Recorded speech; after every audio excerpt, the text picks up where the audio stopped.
할렐루야. 네. 아멘. 함께 하나님의 말씀 읽겠습니다. 호세아서 6장 1절부터 6절까지 말씀입니다.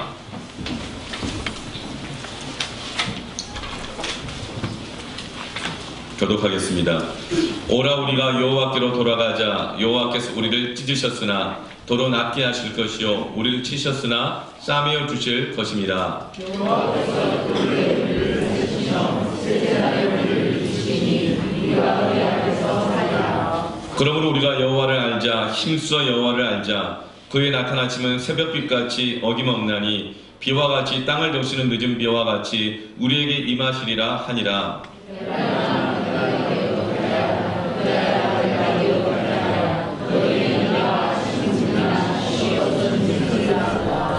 그러므로 내가 선지자들로 그들을 치고 내 입의 말로 그들을 죽였노니 내 심판은 비처럼 나오느니라. 인애를 원하고 제사를 원하지 아니하며 번제보다 하나님을 아는 것을 원하노라. 아멘.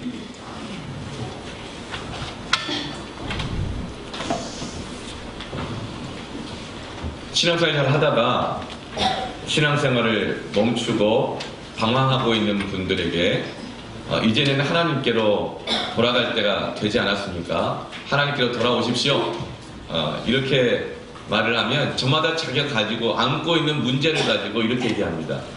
어떤 분은 담배 끊고요. 끊고 나면 가겠습니다. 술 끊고요. 끊고 나면 가겠습니다. 자, 여러분, 이분이 술을 끊으면 다시 교회로 나올까요? 담배를 끊으면 교회로 나올까요? 아니에요. 자기 힘으로 끊었기 때문에 하나님을 의지할 필요가 없는 거예요. 그래서 술 끊고 담배 끊고 안 나옵니다. 언제 나오느냐? 술이 안 끊어져가지고 담배가 안 끊어져가지고 괴롭고 힘들 때 하나님 찾게 되는 거예요. 그리고 나서 그것이 끊어지게 되는 줄 믿습니다. 어떤 분에게 이제 하나님께 돌아와야 되지 않겠습니까? 그럼 이렇게 말을 해요. 이 일 다 맞춰놓고 나서요. 승진하고 나서요. 대학 들어가고 나면요. 여러분, 그 일 다 마치고 나서 교회 나온 거 봤어요? 승진하고 나서 교회 나온 거 봤어요? 대학 가고 나서 교회 나온 거 봤어요? 승진했는데 왜 하나님을 찾을까요? 찾을 필요가 없죠. 그 일 다 마치고 성공했는데 하나님을 찾을 필요가 없는 거예요. 그래서 승진하고 나서 대학 가고 나서 성공하고 나서 일 마치고 나서 하나님께 나온다는 사람 중에 나오는 사람이 사실은 없어요. 우리는 언제 하나님을 찾게 되고 하나님께 나오게 되는가, 되돌아오게 되는가? 그것은 이 누가복음 15장의 탕자의 비유를 통해서도 잘 알 수가 있습니다.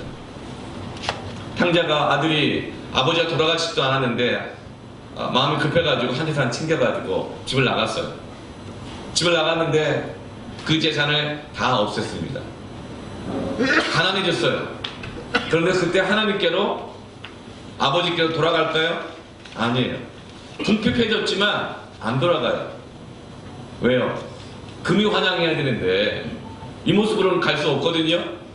그래서 어디로 갑니까? 누가복음 15장 15절 말씀 보면 가서 그 나라 백성 중 한 사람에게 부쳐 사니. 사람이 가난해지면 궁핍해지면 하나님을 찾아야 되는데 자존심이 있어가지고 또 자기 살고 싶은데 살고 싶어가지고 하나님께 안 들어가고 누구에게 가죠? 사람을 찾아가는 거예요. 나를 도와줄 사람, 내가 붙어 살 사람을 찾아다니는 것입니다. 그럼 어떻게 그 사람이 이제 탕자를 들러보내가지고 돼지를 치게 합니다. 일을 하게 해요.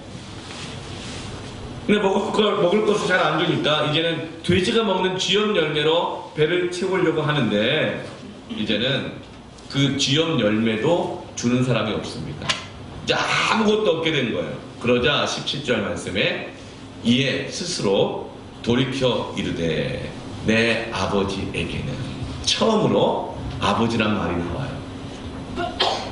궁핍했을 때, 의지할 만한 사람이 있을 때, 찾아갈 만한 사람이 있을 때는 아버지 생각 안 해요. 그런데 그것마저도 줄 사람이 다 없어졌을 때, 내 주위에 아무도 없을 때, 의지할 사람이 아무도 없을 때 비빌 언덕이 없을 때 그제서야 아버지를 생각하고 스스로 돌이켜 18절 말씀에 내가 일어나 아버지께 가서. 탕자는 재산을 다 탕전했지만 주염 열매가 있을 때, 그 주염 열매를 줄 사람이 있을 때는 아버지 생각을 하지 않지만 주염 열매조차도, 그것조차도 줄 사람이 없을 때 아버지를 생각합니다. 더 이상 비빌 언덕이 없을 때, 여러분, 그것이 바로 하나님께 돌아올 때인 줄로 믿습니다. 더 이상 갈 곳이 없을 때, 그때가 바로 하나님께 돌아와야 할 때인 줄로 믿습니다. 그래서 우리는 뭐가 없는 것이 우리에게 불행이라고 생각하지만, 그러나 오히려 없는 것이 은혜일 때가 있습니다. 여러분, 혹시 지연 열매조차도 줄 사람이 없습니까? 하나님이 주실 때인 줄로 믿으시기 바랍니다. 그래서 여호와께로 돌아가자. 여호와께서 우리를 찢으셨으나 도로 낫게 하실 것이요, 우리를 치셨으나 싸매어 주실 것이라. 찢어졌을 때, 외로울 때, 길이 없을 때, 막혔을 때, 여러분, 그때가 바로 하나님께 돌아갈 때요, 하나님이 싸매어 주시고 치유해 주셔서 되살아날 때인 일로 믿으시길 바랍니다. 그래서 여러분, 내가 찢어졌을 때는, 외로움을 느낄 때는 사람 찾아가지 말고 하나님께 돌아가십시오. 여러분, 꺼진 심지에 불이 가장 빨리 잘 붙습니다. 이 말은 뭔가? 외로울 때 사람 찾아가면 시험 들고 실족합니다. 외로워도 슬퍼도 7번 넘어져도 사람한테 가서 울지 말고 하나님을 찾아가고 우시기를 바랍니다. 슬픔이 변하여 화관이 되고. 있습니까? 네, 사람들이요, 외로우면 자꾸 사람 찾아가요. 그러다가 시험 들어요. 그러다가 실족해요. 외로울 때는 오히려 하나님 먼저 찾아가시길 바랍니다. 궁핍할 때, 아무것도 없을 때 사람 찾아가요. 그러다 시험 들어요. 물질 때문에. 오히려 궁핍할 때, 어려울 때 여호와께로 돌아가시길 바랍니다. 그러면 하나님이 그 가난한 걸, 궁핍함을 싸매어 주실 방법을 여실 줄로 믿습니다. 그런데 사람 찾아가서 이 외로움 해결해 보려고 그러고, 사람 찾아가서 이 오해, 어려움 해결해 보려고 그러고, 사람 찾아가서 이 문제 해결해 보려고 그러다가 오히려 하나님께로 돌아가지 못하고 또 시험 들고 실족하는 것이죠. 여러분, 하나님께로 먼저 돌아가십시오. 기억하세요. 외로울 때 사람 먼저 찾아가는 거 아닙니다. 하나님께 먼저 찾아가라.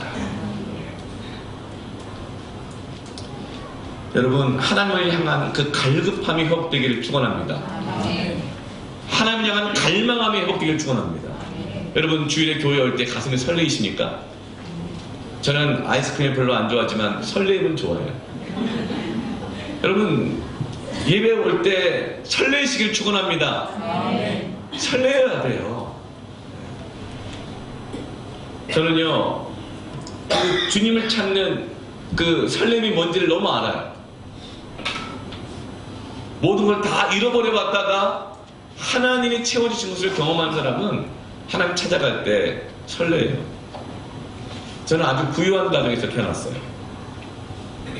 공부도 잘했고 상도 많이 받았고 그림, 글 뿐만 아니라, 저는 어릴 때 저는 그런 운동 안 신고 다녔습니다.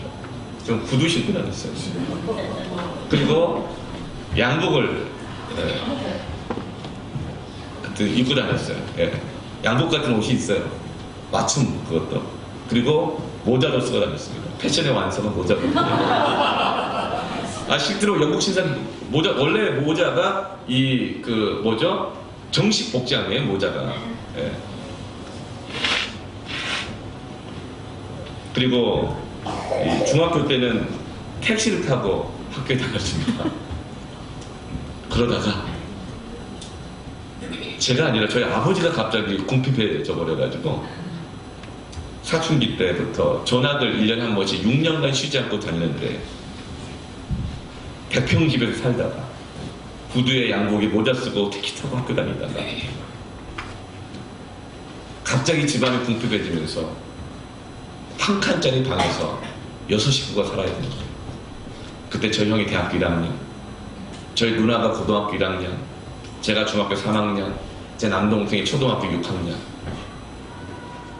한 칸짜리 방에 살아야 되는데 100평짜리 집에서 잔디가 깔린 집에서 바베큐 파티를 하며 파티홀이 있던 집에서 살다가 한 칸짜리 방 한 칸짜리에서 다 큰 남녀가 사니 어떻게 살겠어요? 길에서 누가 이사갈 때 버리고 간 농 하나를 주워다가 그 방 한가운데 농을 놓고 이쪽은 우리 어머니와 누나가, 이쪽은 저희 아버지, 저희 형, 저 남동생이 그렇게 살아야 했어요. 네. 그때 겪었던 그 실패감, 열등감, 부끄러움, 수치심, 어떻게 참기 너무 어렵고 견디기가 어렵더라고요. 네.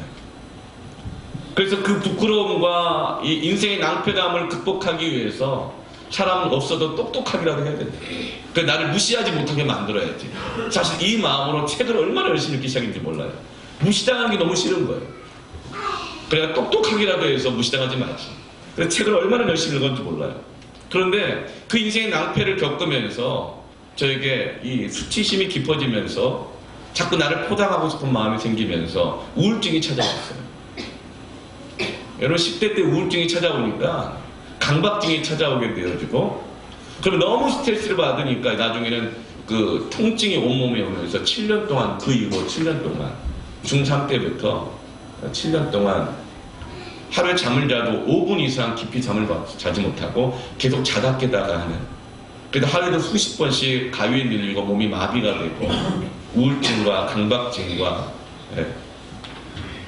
그래서 그걸 해결해 보려고 술에 약물에 이렇게 하면서도 견딜 수가 없고, 약물이라 하면 무슨 마약이 아니라 보통 너무 심하니까 진통제를 먹는데, 보통 2알만 먹어도 되는데 3알이야 5알을 먹어도 몸에 알 수 없는 통증이 사라지지가 않는 걸 의미하는 거예요.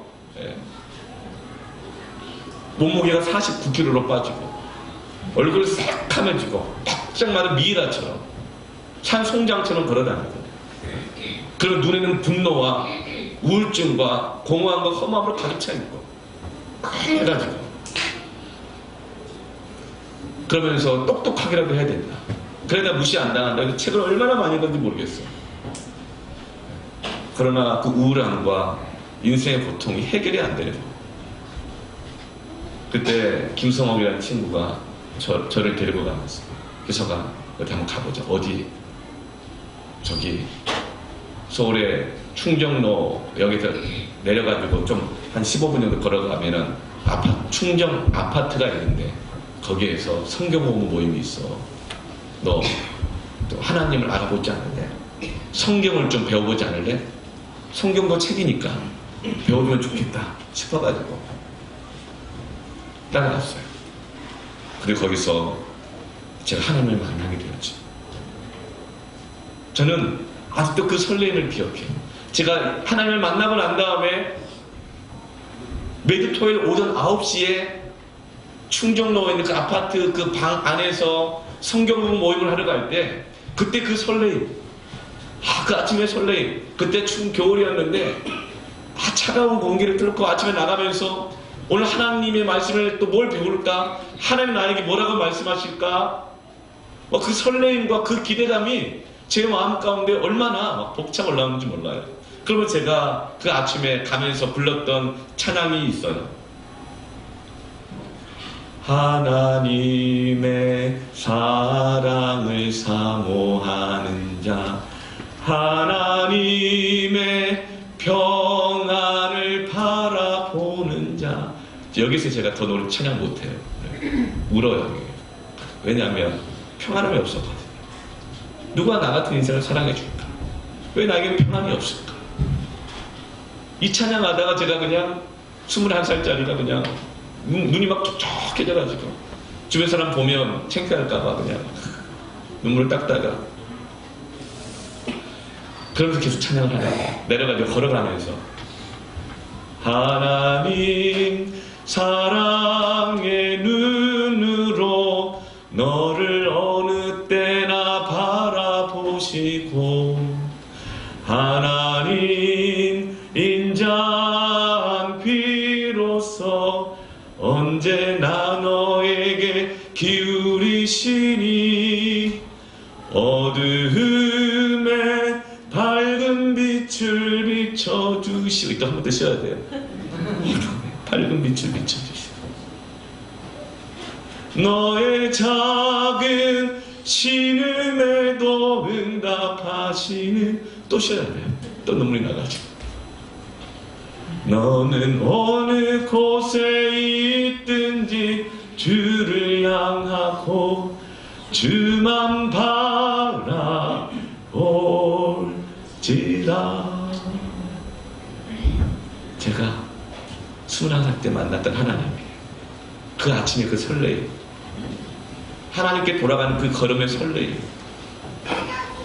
나를 사랑하신 하나님, 나의 작은 신음에도 응답하시는 하나님, 평안함이 없고 숨도 안 쉬어지고 잠도 못 이루고 부끄럽고 창피하고 미래가 불안하고 두렵고 무엇을 해도 채워지지 않는 이 우울함과 이 무기력함과 이 방황을 평안으로 채워주신 하나님, 나의 이 작은 신음에도 응답하시는 하나님, 주만 바라봐야겠다.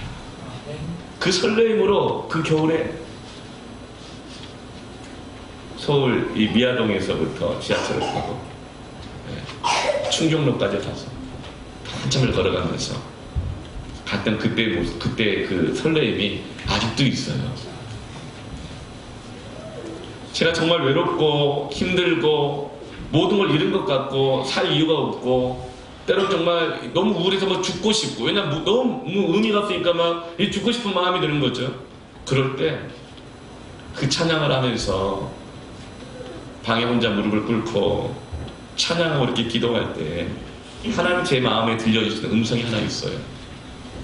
길지도 않아요. 딱 한마디예요. 내가 안다. 내가 안다. 그냥 그 음성이 딱 들려오면요, 맨날 똑같은 음성이에요, 사실은. 그 음성이 그 음성인데 내가 안다 그 음성이 들리면 갑자기 용기가 생기고 위로가 되면서 주님만이 나의 힘, 나의 방패, 나의 참 소망, 나의 몸 정성 다 바치겠다, 이렇게 막 찬양이 되더라고요. 지금까지 죽겠다고 하고 외롭다고 하고 그랬던 내가 안다는 그 음성 하나 때문에 내 몸 마음 정성 다 바쳐서 주님을 경배하겠다. 그렇게 나의 상처와 외로움이 싸매어지고 치유되어지고 고쳐졌습니다. 딱 한 가지, 아신다는 말 한마디. 내가 안다. 하나님이 나를 아신대, 나의 작은 신임에도 응답하신대. 그 한마디가 나를 치유합니다. 하나님을 알아가는 것은요, 거기에 치유가 있어요. 거기에 회복이 있어요. 그래서 우리는 외로울 때 사람 찾아가는 것 아니라 뭐냐, 하나님께 돌아가는 것입니다. 궁핍할 때, 아무것도 없을 때 사람 찾아가는 것 아니라 하나님께 먼저 돌아가십시오. 거기에 싸매어짐이 있습니다. 고쳐짐이 있고 되살아남이 있습니다. 이 하나님께 돌아가면 고쳐지겠다. 이 설레임의 고백이 바로 1절부터 3절까지의 고백이에요. 여호와께로 돌아가자. 다시 싸매어질 것이다. 고쳐질 것이다. 우리를 일으켜주시려니 우리가 그 앞에서 살리라. 힘써 여호와를 알자. 새벽빛같이 일정하시니 늦은 비와 이른 비와 같이 우리에게 임하시리라. 이것이 설레임, 하나님께 나아가는 돌아가는 자의 이 갈급함인 겁니다. 여러분, 이 설레임 회복될지어다. 아멘. 이 갈급함 회복될지어다. 아멘. 갈급함이 우리를 치유하는 겁니다. 부요함이 우리를 치유하는 것이 아니라 심령이 가난함이 우리를 하나님을 찾게 하고 치유하는 것입니다. 없다고 낭망하지 마시고, 없음으로 오히려 하나님께 돌아가 하나님을 찾고 하나님이 주시는 되살아나는 은혜를 받기를 축복합니다. 그런데 이 아름다운 신앙의 고백, 이 고백에 대한 하나님의 반응이 너무 예상치 못하게 냉담해요. 하나님의 이 반응이 어떤 반응인가? 4절 말씀 보면, 에브라임아 내가 내게 어떻게 하랴, 유다야 내가 내게 어떻게 하랴, 너희의 이내가 아침 구름이나 쉬 없어지는 이슬 같도다. 이게 무슨 뜻이에요? 하나님은 지금 이렇게 말씀하시는 거예요. 네가 지금 갈급하다고 나를 찾고 있지만, 그렇게 난리를 치면 내게 돌아오지만 나 기대 안 한다. 조금만 지나면 이슬처럼 구름처럼 다 없어져 버릴 거 아니야. 말은 대단하게 하고 크게 하지만 너 늘 그랬잖아. 다 잊혀지고 사그라질 텐데 나 기대 안 한다. 이런 표현이에요. 참 가슴 아픈 이야기 아닌가요? 왜 우리는 하나님 앞에 왔다가 갔다가 이랬다가 저랬다가, 기도는 말은 결단 고백은 거창하게 하지만 왜 다시 옛날처럼 또 돌아가 버리고 마는 것인가? 오늘 성경에서는 우리가 읽지 않았지만 7절부터 11절까지의 그 두 가지 죄 때문에 그렇다고 얘기해요. 하나님께 나오지만 이 두 가지의 죄를 해결하지 않으면 우리는 이 죄의 악순환 가운데 묶여있게 된다는 겁니다. 첫 번째가 뭐냐면 제사장들을 향한 죄예요. 지도자들이 가지고 있는 죄. 7절부터 보면 제사장이 어떤 일을 하느냐 하면, 길르앗과 세겜에 오는 사람들을, 길에 사람을 매복시켜서 그들을 살인하고 사악한 일을 행했다. 무슨 뜻이냐면, 길르앗과 세겜성은 도피성 중에 하나입니다. 도피성은 실수로 죄를 범했거나 사람을 죽였거나 우연히 잘못해서 사람을 죽이거나 죄를 범한 사람들이 그 억울함과 오해가 풀릴 때까지 피해 있을 수 있는 성이 도피성이에요. 그 도피성에 들어가게 되어지면 그 도피성에 있는 제사장이 살아있는 동안에는 아무도 못 건드려요. 그리고 이 도피성 안에 제사장이 죽게 되어지면, 이제 이 바뀌게 되어질 때는 도피성에 숨었던 사람들이 자유함으로 풀려나게 되어지는 은혜가 있는 성이 도피성이에요. 그러니까 억울한 일을 당하고 낭패를 당한 사람들이 이 피하기 위해서 이 도피성을 오는데, 제사장들이 어떤 사람들에게 뭔가를 받아먹고 길에 사람을 매복시켜 놓고 청부살인한 일이 있다는 거예요. 어떻게 그럴 수가? 근데 당시에 지도자들이 이런 일이 있었다는 거예요. 자기 이윤을 위해서 음모를 만들고 그리고 거기에 사람을 죽이고 하는 일들이 있었다는 거예요. 그런데 이 지도자들의 죄가 드러나고 있지 않아요. 지도자들의 죄의 특징이 뭐냐면 잘 안 드러나는 데 있습니다. 목사의 죄의 가장 큰 특징이 뭘까요? 네. 여러분보다 더 나쁜 죄를 짓는 것이 아니라 잘 안 드러나고 있어요. 여러분, 부모의 죄는요 자식에게 잘 안 드러납니다. 교사의 죄는 학생에게 잘 안 드러납니다. 목사의 죄는 성도에게 잘 안 드러나요. 대통령의 죄는 국민들에게 잘 안 드러납니다. 왜냐하면 공적인 일 가운데 그 부분이 다 감추어져 있기 때문에 그래요. 지도자 된 자들, 감추어져 있는 죄를 하나님 앞에 돌아가서 회개하시길 바랍니다. 그래야 이 악순환이 끊어지는데, 지도자들이 이 죄가 감춰져 있기 때문에, 드러나지 않았기 때문에 죄가 없는 것처럼 살아가고 있는 거예요. 그러니 아무리 기도하고 이 제사장 예배를 드려도 이슬처럼 구름처럼 말만 그럴싸하지 실제의 삶은 여전히 죄에 묶여있지 않은 것입니다. 이것이 바로 지도자들의 죄의 특징이었어요. 두 번째, 일반 백성들의 죄의 특징이 있습니다. 일반 백성들은 주일에는 예배를 드리러 가는데 평일에는 어디를 가느냐? 바알 신전으로 가요. 바알 신전에 가게 되면 바알은 이 농사의 신, 풍요의 신입니다. 거기 가서 제사를 드리는데 제사의 하이라이트가 뭐냐면 바알 신전에서 일하는 여사제와 함께 행음을 합니다. 음란함을 해요. 왜냐하면 바알과 아세라가 부부신인데, 풍요의 신인데 자극을 받아야 둘이 합체해가지고 비를 내리고 풍요가 온다는 거예요. 그래서 바알 신전의 여사제들의 공식적인 업무가 제사의 하이라이트 때 술을 마시고 행음을 하여 바알을 감동시키는 거였어요. 왜 그렇게 하느냐? 풍요가 주어지기 때문에 그러는 거예요.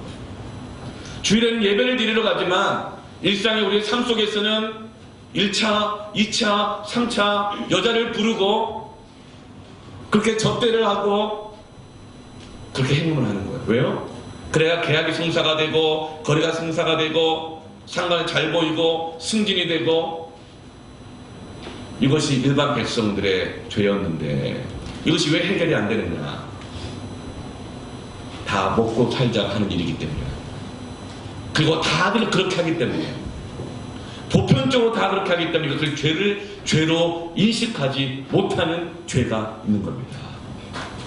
여러분, 남들이 다 그렇게 하기 때문에 우리가 죄를 죄로 깨닫지 못할 때가 있어요.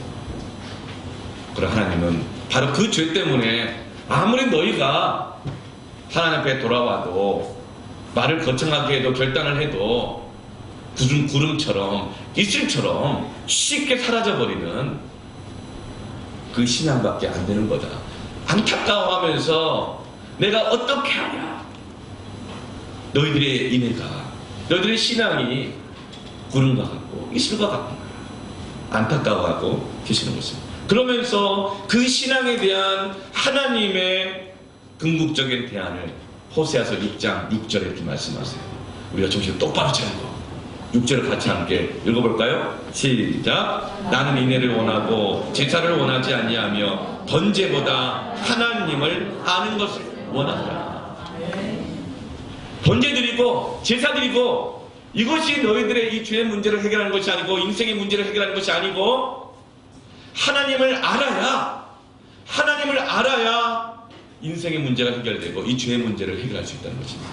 믿습니까? 죄의 악순환에서 빠져나오지 못하는 거, 이거 고치려면, 싸매려면, 회복하려면 하나님을 알 때 고쳐진다는 것입니다.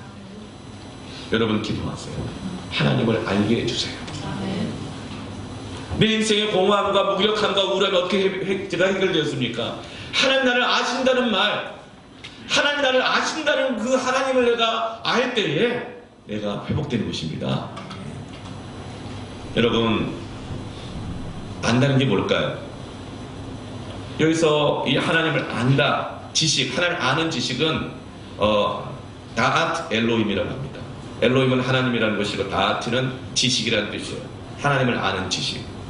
근데 이 다아트, 이 지식은 도서관 책상머리에서 나오는 지식이 아니고 부부가 서로 사랑하여서 살면서 알게 되는 그 남편만의 어떤 특징, 아내의 어떤 특징, 살면서 사랑하여 알아가는 것이 바로 다아트입니다. 여러분, 하나님을 아십니까? 여러분 물어볼게요. 여러분 저를 아십니까? 네. 제 이름은 아시겠죠? 제가 목사인 것도 아시죠? 저도 여러분을 알아요. 여기 있는 분 중에서 이름 모르는 분 한 분도 없습니다. 제가 다 알아요. 그리고 매일마다 여러분 이름을 불러가며 기도할 때마다 하나님께서 여러분에 대한 마음을 저에게 알려주시고 기도 제목도 주시고, 아, 이분에게는 이런 말씀을 권면해야겠구나, 이분에게 이런 필요가 있구나. 하나님이 여러분을 아는 그것을 제게 주실 때가 있어요. 그 이름을 아는 것은 참 귀해요. 좋아요. 그런데 여러분이 저를 알지만 진짜 아는 것은 무엇이냐면, 아, 저 남목사가 무엇 때문에 슬퍼할까? 남목사는 언제 행복해야 할까? 무엇을 기뻐할까? 언제 외로울까? 네. 어느 때 기쁠까? 여러분 그걸 혹시 아세요? 그럼 저를 아는 거예요. 그러면 저와 여러분의 관계가 놀라운 능력이 가있습니다. 그 안다는 것이 치유가 돼요. 제가 여러분을 알까요? 알죠. 이름을 알아요. 자녀들 이름도 알고 기르는 애완견 이름도 알아요. 어디 사는지도 알죠. 전화번호도 알아요. 주소도 알아요. 그런데 제가 여러분의 슬픔을 좀 알까요? 여러분의 기쁨을 알까요? 여러분의 갈급함을 알까요? 그걸 알아야 아는 거예요. 만약 그걸 안다면 저와 여러분의 관계 안에 놀라운 치유의 능력이 있을 것입니다. 내가 진짜 외롭고 힘들고 어렵고 누가 알아듣고 할 때 하나님이 내가 너 안다. 그때 치유하는 거죠. 여러분 하나님을 알기를 축원합니다. 하나님을 알기를 원하는 그 설렘이 있기를 축원합니다. 목마른 사슴이 신의 물을 찾기에 갈급함과 같이 내 영혼이 주를 찾기에 갈급하나이다. 하나님을 알고 만나기를 원합니다. 도대체 하나님 나에 대해서 어떤 마음 갖고 계시는지, 내 인생에서 어떤 생각 갖고 계시는지 알기를 축원합니다. 여러분 만남에 있어서 피상적인 것은 아무 능력이 없고 되려 상처가 됩니다. 제가 정말 힘들고 어려울 때 이런 어려움과 아픔을 막 나눌 때가 있어요. 예. 그럴 때 듣다가 그냥 다 듣지도 않고 이렇게 말하는 어떤 분이 있을 수가 있어요. 이렇게 말하는 거죠. 목사님 알아요. 다 알아요. 나도 옛날에 이렇게 겪어봤는데 다 알아요. 그러면 내 마음속에 어떤 마음이 들까요? 정말 그분이 나의 슬픔과 외로움과 어려움과 기쁨과 모든 걸 알 때 그 알아야 그 위로가 되는데 피상적인 관계 속에 그 말을 하면 네가 뭔들 알아? 네가 날 다 알아? 이러면서 막 마음이 막 불편해지고 상처가 막 되는 것이죠. 피상적인 알면 오해가 생기고 상처가 되는 거죠. 아무 능력이 없어요. 우리가 하나님을 알기는 아는데 정말 하나님을 알지 못하고 사람은 찾아가도 하나님은 안 찾아가고 그 피상적인 신앙, 그 알미 능력이 없다는 거예요. 여러분 하나님을 알기를 원합니다. 그래서 하나님을 힘써 알자. 알라 이렇게 말씀하시는 겁니다. 피상적인 알면 위로가 되지 않습니다. 능력이 안 돼요.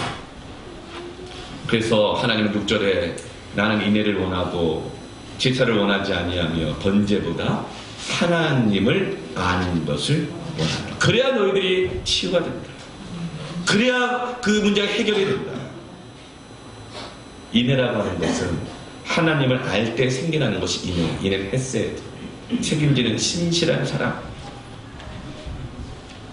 외롭고 힘들어서 던져버리고 싶고 그만하고 싶었는데 하나님 앞에 기도할 때 하나님을 안다 그러십니까?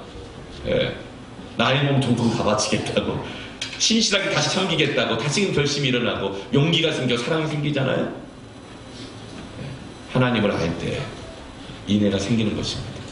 내가 변화되는 거예요. 하나님을 어떻게 알게 되는가? 두 가지를 제가 말씀드릴게요. 첫 번째는요, 성경 말씀입니다. 여러분 놀랍죠? 성경 말씀을 통해서 하나님을 알 수 있다니. 이렇게 하면 졸리는데 성경에 보면 밥이 나오나 떡이 나오나. 네, 그죠? 놀랍죠? 성경 말씀을 통해서 하나님을 안다는 게. 성경은요 하나님의 자소서입니다. 자기소개서. 성경에 나타나는 되살아나는 역사의 모든 시작은요 성경을 통해서 시작되는 걸 볼 수 있어요. 느헤미야서 8장에 보면 성벽을 다 적어냈어요. 일을 다 마쳤어요. 그런데 그들 안에 있는 공허함이 채워지지 않는 거예요. 문제가 해결 안 되는 거예요. 그래서 느헤미야 8장 6절에 보면 모든 백성이 일제히 수문 앞에 모여 학사 이스라엘에게 여호와께서 이스라엘에게 명령하신 모세의 무엇을? 율법책 성경을 가져오기를 청하며 하나님의 말씀을 가져오는 것이 바로 하나님께로 돌아가는 것입니다. 가져오기를 청하네. 여러분, 저도 여러분 청합니다. 성경책을 가져오십시오. 목사님, 요즘에 어떤 세상인데요, 스마트폰 다 있어요. 이 안에 없는 거 다 있어요. 성경도 있거든요. 성경책을 가져오십시오. 가끔 성경을 읽을 때 스마트폰 켜가지고 이게 막 한국 있죠. 손가락 그냥 확 부러뜨리고 싶어요. 왜냐하면 막 보다가 성경 말씀만 봐요. 그 유혹을 이기지 못하냐? 들어갔다 나왔다 막 눈치 보다가 그 흔들리는 눈동자 확 찔러버리죠. 그래서 피상적이 되는 거예요. 예배가 피상적이에요. 마음에 갈급함이 안 생겨요. 엉뚱하고 주워먹고 다니는 거죠. 성경책을 들고 다니십시오. 성경책을 가져오시기를 청하나이다. 3절 말씀 보니 수문학 광장에서 느헤미야 8장 3절에 새벽부터 정오까지, 언제부터 언제까지? 새벽부터 정오까지. 정오는 아마 11시 12시 사이니까 새벽기도부터 1부 예배 2부 예배 그 사이까지 뭘 했느냐? 남자나 여자나 알아들을 만한 모든 사람 앞에서 읽음에 뭇 백성이 그 율법책에 귀를 어떻게 했다? 아멘.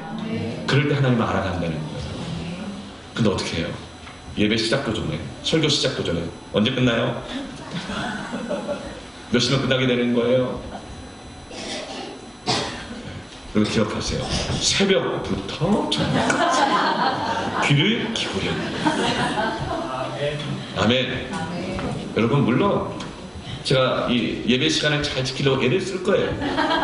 말씀드릴 쓸 거예요.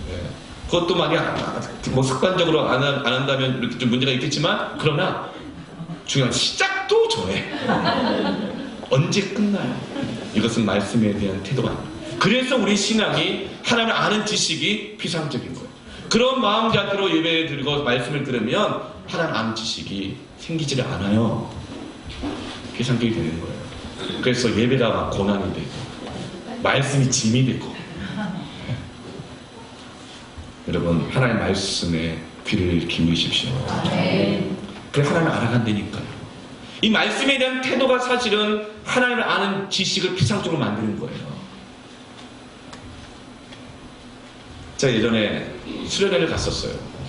예수 믿은 지 얼마 안 돼가지고 그랬는데 제가 실수를 하나 했죠. 그 실수인지도 몰랐어요. 낮에 이제 너무 피곤하니까 좀 바닥에 눕고 싶은데 베개가 없어요. 그래서 성경책이 딱 좋아요, 먹기가. 예.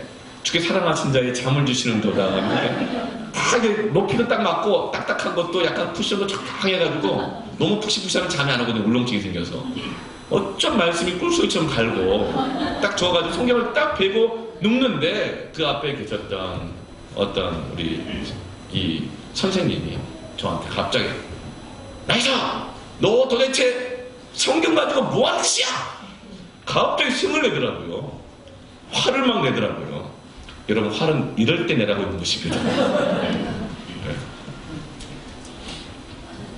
성경 말씀을 하나님의 말씀을 뭘로 베고 그게 베개야? 하나님의 말씀을 뭘로 보고 그걸 베고 너무 자빠져 있어. 뭐 화를 내더라고요. 여러분 책 자체가 신성한 것은 아니죠. 그분이 이 책을 성경책을 우상으로 섬기고 있기 때문에 그럴까요? 아멘. 하나님의 말씀에 대한 자세인 거예요. 그래서 여러분 율법이라고 말하지 않습니다. 여러분 주야로 말씀에 묵상하시기 바랍니다.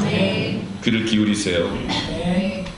2017년에는 성경을 암송하기를 바랍니다. 콘스마일은 참 좋아요. 여러분 암송 구절도 딱 정해 나오거든요. 그리고 2월부터 시작하는 우리 섬김이 모일 때, 패밀리 섬김이 모일 때 제가 여러분 말씀의 은혜를 많이 받을 줄 믿습니다. 8주간 비전 캠프 우리 섬김이들 훈련을 하려고 그래요. 매주 말씀 암송. 할렐루야. 성경 암송. 그리고 8주 동안 신약 통독, 완독. 할렐루야.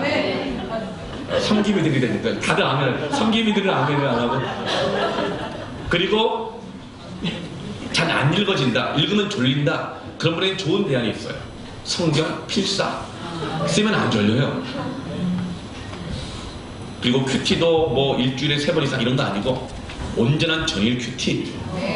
순수 맑은 셈. 제가 검사도 하고 암송 시험도 보고 성경 통독도 하고, 그리고 성경을 읽는 법, 깨닫는 법, 공부하는 법을 또 가르쳐 드릴 거예요.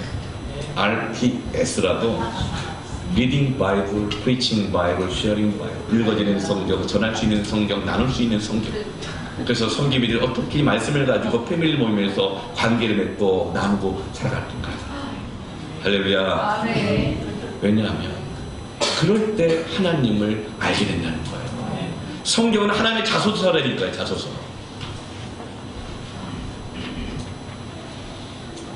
하박국 2장 1절 2절 말씀을 보면 같이 한번 읽어볼까요? 시작. 내가 파수하는 곳에 서며 성루에 서리라. 그가 내게 무엇이라 말씀하시는지 기다리고 바라보며 나의 질문에 대하여 어떻게 대답하는지 보리라 하였더니 여호와께서 내게 대답하여 이르시되 너는 이 묵시를 기록하여 판에 명백히 새기되 달려가면서도 읽을 수 있게 하라. 우리 인생에 질문이 많아요. 하나님, 이 일은 어떻게 되죠? 저 일은 어떻게 되죠? 이것은 어떻게 돼? 이 길로 갈까요? 저 길로 갈까요? 이 사람을 만날까요? 저 사람을 만날까요? 이 방법인가요? 저 방법인가요? 우리가 질문을 할 때 하나님 나에게 뭐라고 말씀하실지, 수많은 인생의 문제와 질문이 있을 때 너무 바쁘고 분주하니까 달려갈 수밖에 없을 때라도 하나님의 말씀을 명백히 새겨서 달려가면서도 읽을 수 있게 하라. 아멘. 바쁘다고 분주하다고 인생에 문제 많다고 우리가 그때마다 하나님께 돌아가시기 바랍니다. 하나님께 돌아가는 방법은 성경을 읽는 것입니다. 성경을 질문하는 것입니다. 성경을 깨닫는 것입니다. 그럴 때 우리는 말씀이 육신이 되어 우리 가운데 거하심에 하나님의 영광을 보니 독생자의 영광이요 은혜와 진리가 충만하더라. 하나님은 말씀을 통해서 우리의 성령으로 하나님을 알게 해주십니다. 이거 없으니까 신앙이 그렇게 피상적이고 자기 생각이 신앙인 줄 알아요. 자기 말이 신앙인 줄 안다고요. 천만에요. 얼마나 많은 사람이 그렇게 살아가는 줄 아세요? 어디서 읽은 책, 누구한테 들은 말, 내 인생의 경험, 그게 자기 신앙인 줄 알아요. 그래서 피상적인 거예요. 그래서 계속 그 악순환에서 벗어나지 못하는 거예요. 성경으로 돌아가야 합니다. 아멘. 말씀을 통해서 하나님을 아시길 축원합니다. 아멘. 그래서 복 있는 사람은 노아의 말씀을 주야로 묵상. 되살아나는 은혜는 말씀으로 시작됩니다. 이 은혜가 없는 시대, 이것을 암흑시대라고 그러죠. 사무엘상 3장 1절 보면 영적 암흑시대가 있는데 그때 말씀을 전해주는 제사장이 없느냐? 아니, 있어요. 그런데 암흑시대예요. 암흑시대는 이유를 이렇게 말해요. 사무엘상 3장 1절에 아이 사무엘이 엘리 앞에서 여호와를 섬길 때에는 여호와의 말씀이 어떻게 하여? 희귀하여 이상이 흔히 보이지 않았더라. 이상은 뭐냐면 비전을 말해요. 어떻게 살아가야 될지, 이 세상을 어떻게 이해해야 될지 모르겠다는 거예요. 어떻게 살아가야 될지 분별도 안 되고 뭘 해야 될지 모르겠다는 거예요. 왜요? 말씀이 희귀해요. 그래서 흑암 속에서 방황하고 헤매고 싸우고 이게 하나님의 뜻인지 내 생각인지도 모르고 그냥 막 뒤죽박죽 살게 된다는 것이죠. 여러분, 부흥은 말씀을 소중히 여길 때 오는 것입니다. 말씀에 대한 사모함이 없는 시대가 영적인 암흑기예요. 그 교회가 부흥하는 교회인가 아닌가를 보려면 말씀에 아멘의 소리를 들어보면 알 수 있습니다. 말씀에 대한 사모함이 있고 응답이 있는 교회는요, 부흥하는 교회입니다. 숫자에 상관없이. 사도행전에 보면 부흥의 역사가 놀랍게 많이 나타나죠. 그런데 부흥했다는 표현은 하나도 없어요. 사도행전 12장 24절에 하나님의 말씀은 흥왕하여 더하더라. 부흥이란 말 대신에 하나님의 말씀이 흥왕하여 더하였다는 것입니다. 사도행전 19장 20절에 이와 같이 주의 말씀의 힘이 있어 흥왕하여 세력을 얻으니라. 힘없던 자가 힘을 얻어 일어서게 되고 병든 자가 고침을 받게 되는 것은 주의 말씀이 힘이 있어 흥왕하여질 때에. 여러분, 말씀을 가까이 하고 말씀이 소중히 여기는 것이 바로 회사라는 시작입니다. 정기 구독하십시오. 오해하는 분들 봅시다. 제가 이거 강간도에서 제가 이 푼푼 맑은 출판사에서 뭐 하나 받는 거 없어요. 준다고 해도 오해받을까봐 안 받을 거예요. 여러분, 패밀리 모임을 할 때에 신변 잡기만을 나누지 마세요.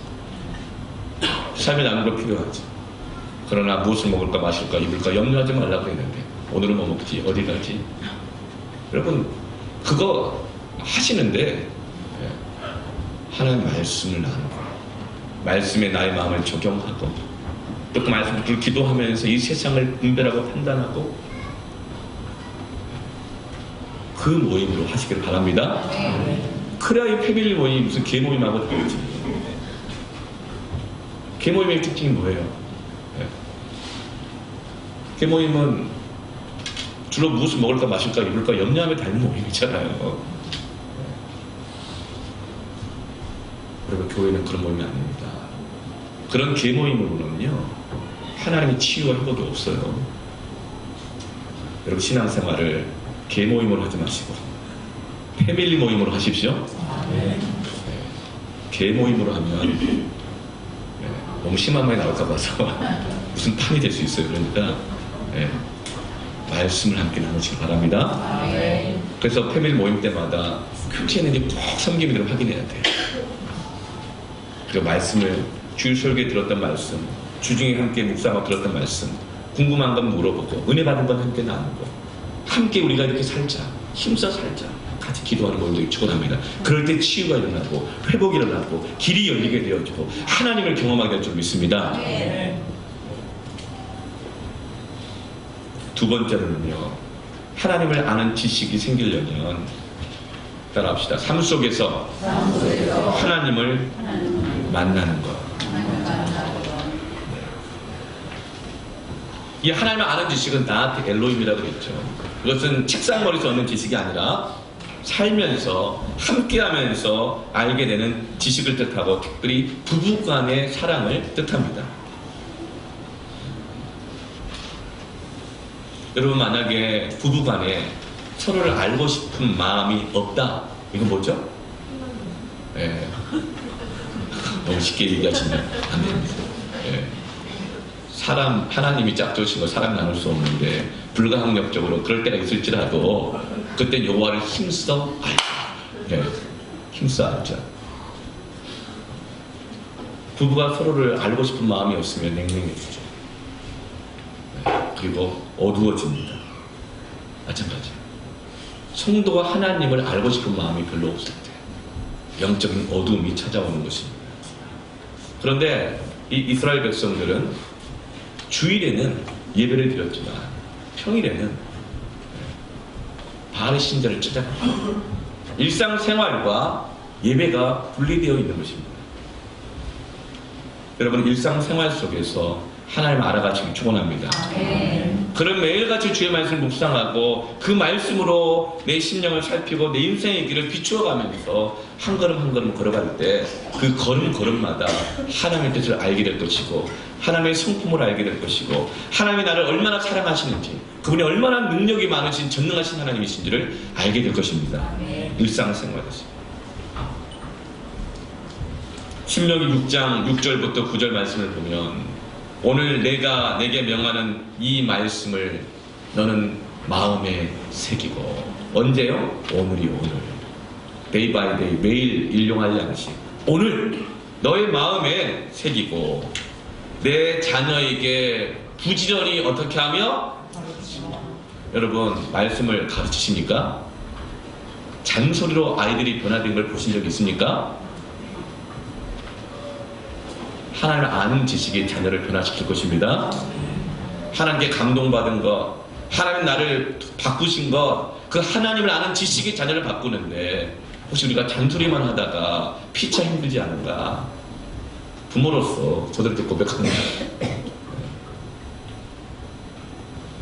집에 앉았을 때든지 길을 갈 때든지 누워있을 때든지 일어날 때든지 무엇을 강론할 것이며 이 말씀을 강론할 것이며 너는 또 그것을 내 손목에 매어 기호를 삼으며 내 미간에 붙여 표로 삼고 또 내 집 문설주와 바깥문에 기록할지니라. 우리가 말로만 들어가도 복을 받고 나가도 복을 받고가 아니라 여호와의 말씀을 귀하로 묵상하는 자가 복이 있기 때문에 들어오고 나갈 때마다 그 말씀 보려고 문설주에 또 바깥문에 하나님의 말씀을 붙들어 놓아라. 아멘. 하나님의 말씀이 우리를 치유하고 우리를 회복시키신다는 것입니다.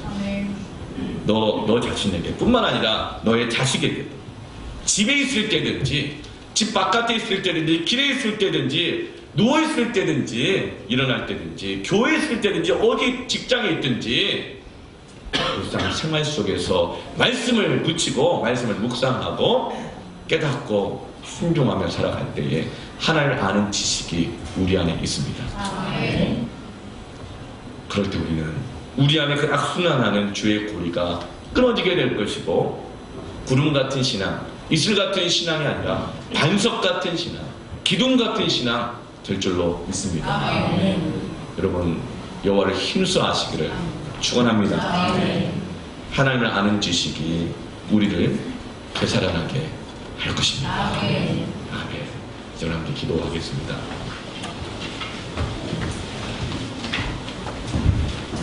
한번 가슴에 손을 얹고 기도합시다.